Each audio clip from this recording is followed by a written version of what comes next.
लेकिन इस व्यवस्था परिवर्तन की दिशा में निकल चुका हूँ और नौजवान आज खड़ा है हमारे साथ, नौजवान खड़ा है, बुजुर्गों का आशीर्वाद है और अपने लोगों का स्नेह है, इसलिए लड़ाई लड़ रहा हूँ। अभी हमारे भाई विजय द्विवेदी है, सुर कुमार शुक्ला जी व्यापार मंडल के हैं, जितनी अच्छी बातें कहे हैं, क्योंकि देखिए जब आवाज़ निकलती है, आवाज़ वायुमंडल में गूंजती है और उसका प्रभाव पड़ता है। ये मैं नहीं कर सकता हूँ, हाँ, लेकिन परिवर्तन की दिशा में जब 2008 में जब मैं लोगों के बीच में जाके कहता था कि मैं सवर्णों को छात्रवृत्ति दिलाऊंगा, तो लोग मेरा मजाक उड़ाते थे। इसी कचहरी में जब हमारा रिक्शा निकलता था प्रचार के लिए कि मैं सवर्णों को छात्रवृत्ति दिलाऊंगा, लोग मजाक उड़ाते थे, ये सवर्णों की छात्रवृत्ति का बात कर रहा है, ये पागल हो गया है। अब इसके बाद जब ये व्यवस्था लागू हो गई तब नहीं, सबको लगा, तब सबको नहीं, मजाक मेरा हुआ है। इसी बस्ती में बार एसोसिएशन के लोग कहते थे, देखते हो चंदा लेने के लिए कर रहा है, लोगों से पैसा मांगने के लिए व्यवस्था कर रहा है। देखिए अंगुलियां तो उठती रहती है, लेकिन अंगुलियां आप अपना कारवा नहीं रोकिए। रोके नहीं, उसका परिणाम हुआ कि मायावती की गवर्नमेंट से सुप्रीम कोर्ट के विजय के बाद लक्ष्मीकांत शुक्ला टर्मिनेट भी हुए थे। ये भी आपको मालूम होगा, मात्र इसलिए कि उन्होंने शुल्क प्रतिपूर्ति और छात्रवृत्ति का मुकदमा दायर किया था हाईकोर्ट में, सुप्रीम कोर्ट में टर्मिनेट हुए और सुप्रीम 23 जनवरी 2012 को सुप्रीम कोर्ट से बहाल भी होते।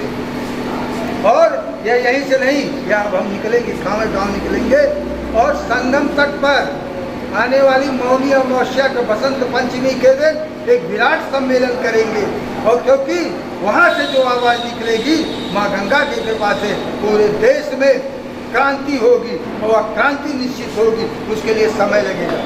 ये हर साल जब मार्च अप्रैल में ये प्राइवेट कॉलेजों का दाखिला होता है, हर अभिभावक मन महसूस करके रह जाता है, वो विरोध करता है, वो विरोध करने के लिए खड़ा होता है। और विरोध करने की स्थिति में जब समस्या, ये मैं आज इसलिए बता रहा हूँ, ये जब समस्या जड़ बना लेती है तब तत्काल उसको नहीं उखाड़ सकते।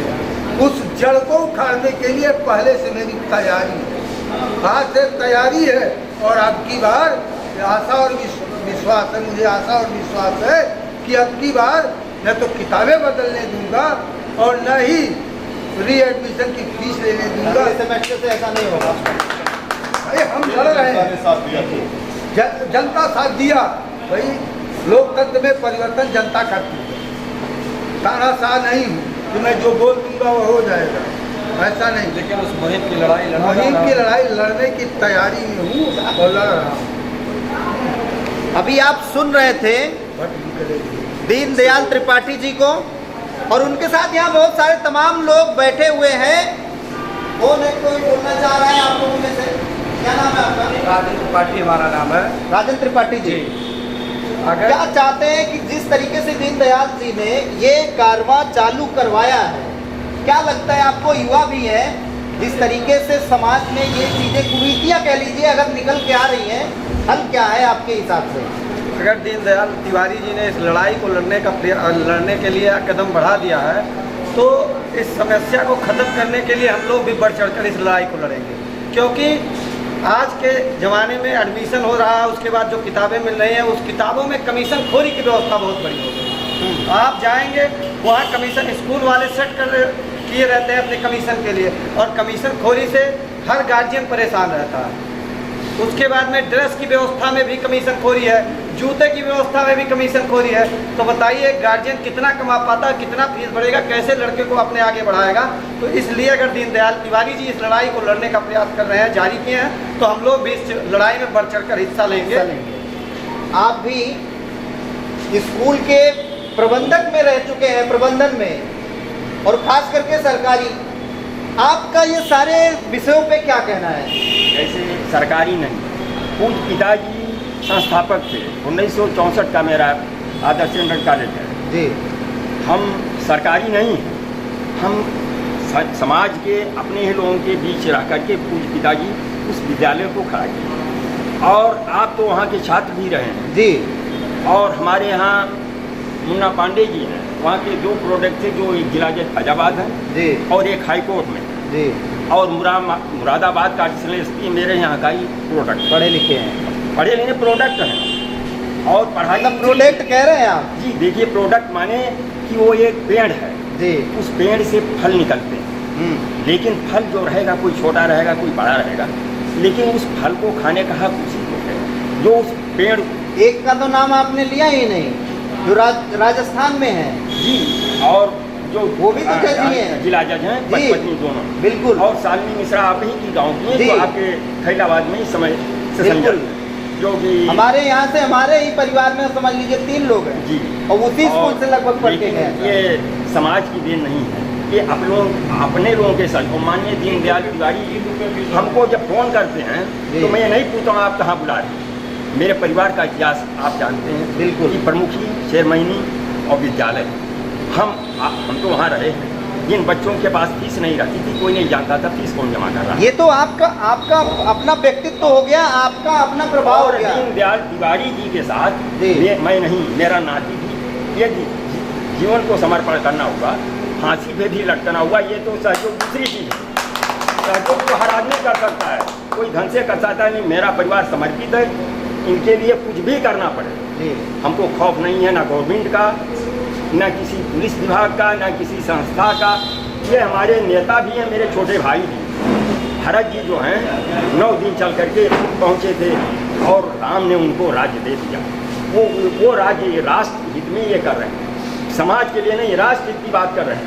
कोई गरीब कोई अमीर नहीं, ये राष्ट्र हित में जो भी कर रहे हैं इनके साथ हम हैं। परिणाम हमारे आपके हाथ में नहीं, इनके नेतृत्व में है। आने वाली पीढ़ी भी इनको याद रखे। बिल्कुल।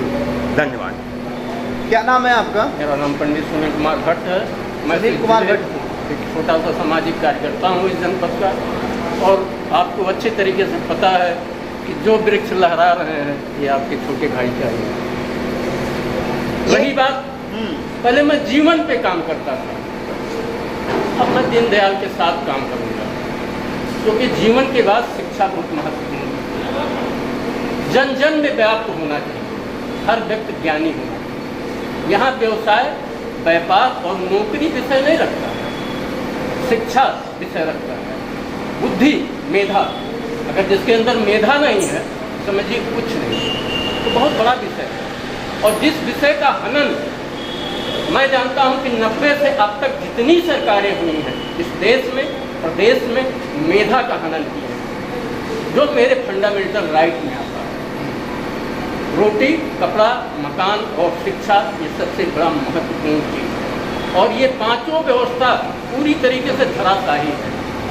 तो मैं तो सब में तो अगर देख लिया जाए, सब में भ्रष्टाचार पूर्णता व्याप्त मैं है। क्या कह रहा हूँ, पूरी तरीके से धराशायी है। इसको खत्म कैसे किया जाएगा? ये तो सभी लोग बता रहे हैं कि हो रहा है। आज तक कोई चीज इस देश से, मुगलों का शासन खत्म हुआ क्रांति से, अंग्रेजों का शासन खत्म हुआ क्रांति से, भ्रष्टाचार पे कुछ रोक हुआ तो क्रांति से, तो ये भी खत्म होगा क्रांति से, बगैर क्रांति का नहीं खत्म होगा। और उस क्रांति के लिए बस्ती हमेशा आगे है, इतिहास गवाह है। हिंदी की क्रांति पूरे विश्व में बस्ती से हुआ, बुद्धस्त की क्रांति पूरे विश्व में बस्ती से हुआ, कबीर की क्रांति पूरे विश्व में बस्ती से हुआ, तो मेधा की भी क्रांति बस्ती से हुई। ये मैं दावा करता हूँ, चिंतक हूँ और संवेदना भी है और शुभकामना भी देता हूँ कि इस क्रांति को दीनदयाल तिवारी आगे लेके चले, पीछे मैं खड़ा। अब आप लोगों ने एक एक करके लगभग सबको सुन लिया। अच्छा, ये एक तो युवा है ही अभी, अंकेश जी वकील भी हैं और लिखते भी रहते हैं भाई। एक बात बताइए, वाकई में क्या नवयुवक या नवयुवक की ये जो पीढ़ी है हम लोगों की, लगता है कि एकदम सो गई है? जी बिल्कुल, नवयुवकों की पीढ़ी और इस देश के जो गार्जियंस हैं वो लोग भी सो चुके हैं। कहीं लोग जातियों के नाम पर बटे हैं तो कहीं व्यवस्थाओं के नाम पर बटे हैं। खुद के लाभ के लिए कोई चिंतित नहीं है तो निश्चित ही उनके जागने का कोई अर्थ नहीं पता चलता। यह आज जिस प्रकार से निजी संस्थानों में हमारे बच्चों को एटीएम कार्ड और हमारा उपयोग एटीएम मशीन की भांति किया जा रहा है, धन निकालने का काम किया जा रहा है, तो कहीं ना कहीं हमारे जागने और हमारे जीवित रहने का कोई अर्थ ही नहीं पैदा होता, क्योंकि हम इसके खिलाफ कोई संघर्ष नहीं कर रहे। और आज से हम इस मेधा जननायक की इस पुण्यतिथि पर जो आज इस संकल्प को लेकर के आंदोलन की रणनीति तैयार कर रहे हैं, इस तैयारी से हम हर गली, हर चौराहे, हर नुक्कड़ पे जाकर के छोटी छोटी सभाओं के माध्यम से लोगों में जन जागरूक लाएंगे, लोगों को साथ और सहयोग लाएंगे। और निश्चित ही जिस दिन लोगों ने हमारे साथ और सहयोग एक साथ दे दिया, उस दिन चाहे जिसकी सरकार हो, चाहे जिसकी सत्ता हो, उसे यह व्यवस्था लागू करनी पड़ेगी। उसे निजी संस्थानों में ताला लगवाना पड़ेगा या तो उनकी व्यवस्थाओं को अभी बदलनी एक पड़ेगी। बात बताइए, जैसे आप वकील भी है, नवयुवक भी है, जी, सरकारों ने और खास करके बीजेपी सरकार ने जिस तरीके से ये नियम लागू किया है कि बिना मान्यता प्राप्त विद्यालय को बिल्कुल बंद कर दिया जाए, जी। और जिले में हर बार हर चीज की तरह नोटिस चिपका दी जाती है या दे दी जाती है, ये तो कहना कोई गलत नहीं है कि इनको पैसा मिलके या मोटी कमाई करके ये फिर उसी पे चालू करवा देते हैं और चलते रहते हैं। इसकी व्यवस्था कैसे सही होगी? देखिए, इसकी व्यवस्था इसलिए ऐसे चलती रहती है क्योंकि हर एक बड़े राजनेता के पास लगभग 1 से अधिक विद्यालय हैं, और विद्यालय एक धन का पेड़ है। मतलब अगर वृक्ष धन का पेड़ लगाना है तो विद्यालय खोल दो, कॉलेज खोल दो, स्कूल खोल दो। इसलिए ये व्यवस्था इस प्रकार से लोग चलाते रहते हैं। और जो राजनीतिक पार्टियों को फंडिंग होती है, कहीं ना कहीं इन्हीं के द्वारा होती है, या इन्हीं पार्टियों के सांसद, विधायक और मंत्रियों के स्कूल। तो ये लोग ये व्यवस्था सुचारू रूप से चलाते रहेंगे। इसके खिलाफ जिस दिन हम लोग एकजुट होकर एक बड़े आंदोलन की आगाज कर देंगे, उस दिन चाहे इस देश के प्रधानमंत्री को भी अपनी या तो कुर्सी छोड़नी पड़ेगी या तो निजी संस्थानों में हमारी जो मांग है उसे कहीं ना कहीं लागू करवाना होगा। ये हमारा उद्देश्य है, हमारा मिशन है। धन्यवाद आपका, आपने 2 मिनट का समय दिया, आपका मैं आभारी हूँ। आप भी नवयुवक है, क्या नाम है आपका? रुद्रा आदर्श पांडे। रुद्रा आदर्श पांडे। तो रुद्रा जी, क्या लगता है, नवयुवक है इस संस्था से जुड़े या इनके विचारों से जुड़े हैं? संस्था से जुड़े या इनके विचारों से? इनके विचारों से नहीं। इनके विचारों से जुड़े। तो क्या लगता है, इसको सुधार किस हैसियत पे हो सकती है, या क्या ऐसा रणनीति आप बनाना चाह रहे हैं कि ये जितनी भी चीजें हैं ये सुचारू रूप से चलने लगेंगी? मैं तो पहले कहना चाहूँगा कि छात्र संघ चुनाव नहीं हो रहा है। हर डिग्री कॉलेज में पहले चुनाव होता था, छात्रों की जो समस्या होती थी वो एक उनका लीडर होता था, लीडर आवाज़ उठाता था। आज लीडर है नहीं, इसी वजह से स्कूल हो या डिग्री कॉलेज हैं, हर जगह उनका आवाज़ उठाने के लिए कोई नहीं। मतलब आप छात्र नेता चाहते हैं? छात्र नेता हो जाएगा, ये समस्या खत्म। हर कॉलेज का वो समस्या उठाएगा तो आम बात है कि समस्या खत्म होगी। आपका विचार है। अब जैसा कि आप लोग सबको बारी बारी कर सुन रहे थे और आप देख रहे हैं, ये जो बोर्ड लगा हुआ है ना, ये काफी बार आपने कम से कम मोबाइल में तो जरूर देख लिया होगा, और दीनदयाल त्रिपाठी को भी आप लोगों ने सुना होगा जरूर कहते हुए, ये जो मेधा जन जागरूकता अभियान है, ये जो शुरू लिखा हुआ है, ये शुरू नहीं है भाई, ये काफी दिनों से चल रहा है। लेकिन कब युवाओं में वो जागरूकता आएगी, कब उनके दिमाग में या सरकारों के जहन में कब ये जाएगा कि भाई हर चीज के लिए अगर पब्लिक उठ के उनके कुर्सी तक जाएगी और पब्लिक मजबूर करेगी उनको कार्य करने के लिए, तब वो उनको समझ में आएगा या तब उनकी नींद खुलेगी। ये अपने आप में बड़ा क्वेश्चन होता है। सरकारों को समय रहते खुद चेतना चाहिए, ना कि पब्लिक के जगाने पे उनको जागना चाहिए। फिलहाल ये सारे जितने भी अलग अलग आपने सबके वक्तव्य सुने हैं, उन पे आप लोगों का क्या विचार होगा जरूर बताइएगा। अभी आप लोग देख रहे थे रिपब्लिक न्यूज़ टीवी, विधान केसरी, अमर मणि मिश्रा।